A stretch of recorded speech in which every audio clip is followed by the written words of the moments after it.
பிதாசுதன் பரிசுத்தாவின் பெயராலே ஆமேன். இன்றைய வார்த்தை, ஆண்டவரையே நம்பியிருப்பவர் நலமுடன் வாழ்வார். He who puts his trust in the Lord shall be enriched and blessed. நீதிமொழிகள் அதிகாரம் 28 வசனம் 25. இயேசுவுக்கே புகழ், மரியே வாழ்க. ஆமேன்.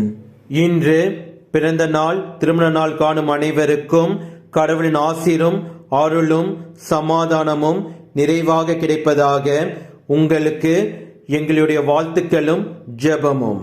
வாழ்வு தரும் இறை வார்த்தை, ஆறுதல் அளிக்கும் இறை வார்த்தை, உண்மையை உணர்த்தும் இறை வார்த்தை, நம்பிக்கை தரும் இறை வார்த்தை, இது இயேசு வழங்கும் இறை வார்த்தை, இது இயேசு பேசும் இறை வார்த்தை.